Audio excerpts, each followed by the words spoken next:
Every once in a while, there is a film you watch which stays with you for much longer than other films do. For me, it's Christopher Nolan's Interstellar.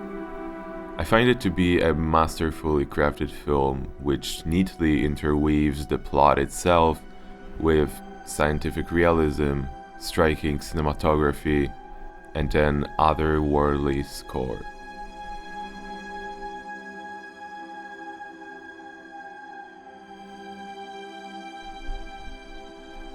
While the plot itself might not be too engaging on paper, after all, we've all seen some sort of saving the world scheme in a film before, the way Nolan delivers this type of story to the viewer can be really engaging. I like to think that there are multiple messages which Nolan wanted to convey in this film. The most obvious one being the fact that we should take care of our home, of Earth, appreciate it more, so that this whole story which Nolan tells is just a warning and that it doesn't have to happen.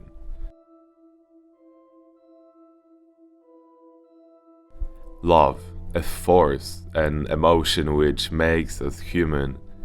Interstellar's portrayal of love between Cooper, the main character, and his kids is the ultimate force which motivates our protagonist to succeed in searching for a new planet for humanity. To be able to come back to Earth with hope that his kids, alongside the rest of the human race, will have a future.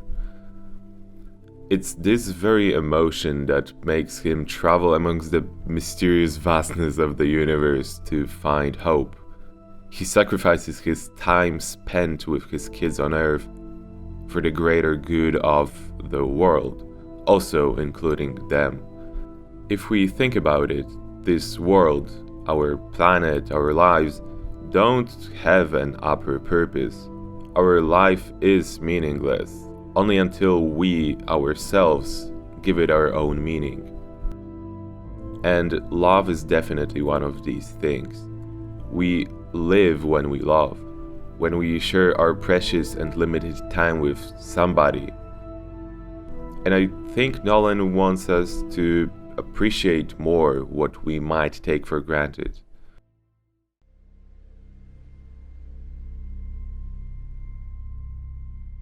Interstellar really encaptures a certain vulnerability of the human in comparison to the power that can be assigned to the universe.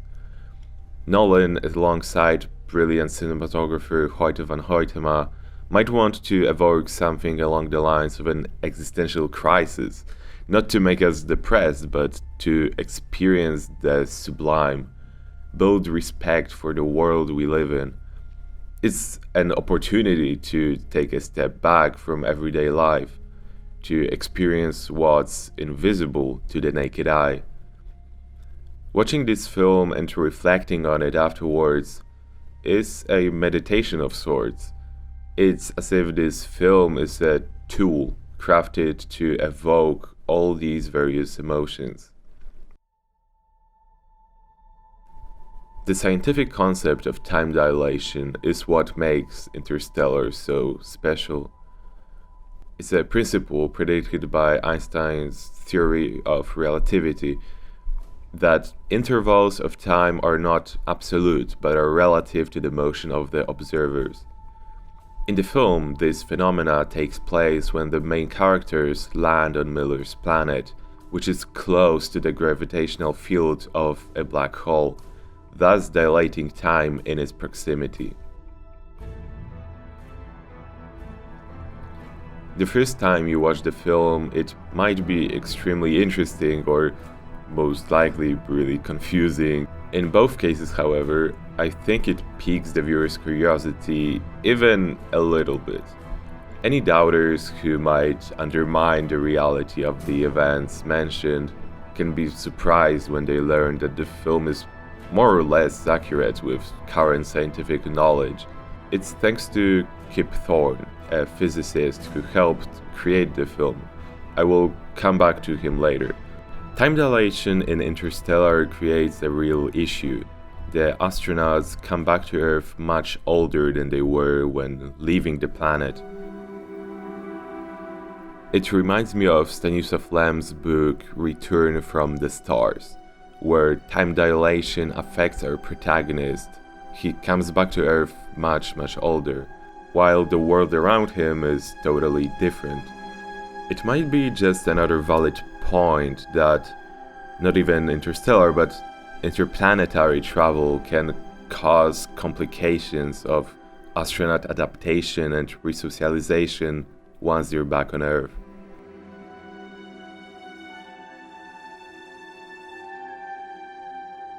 Christopher Nolan is known for experimenting with the concept of time.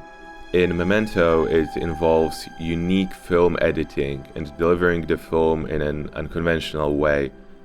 Inception solely relies on an abstract concept of time with multiple levels of dreaming within a dream. In Tenet, Nolan bravely tries to visualize another time concept which interweaves a standard timeline with a reversed one. There is a visible trend. Nolan is able to transfer his curiosity concerned with the concept of time and, more generally, science. He is greatly known to minimize the amount of VFX used in his films. He's a strong believer in the use of practical effects, from the smallest details to the biggest props. He shoots exclusively on film. It gives his films an extra layer of reality.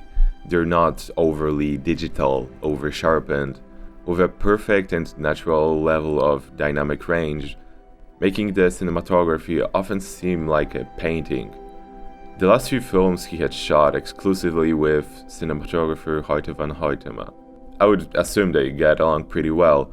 The images they create are supposed to feel realistic, pure.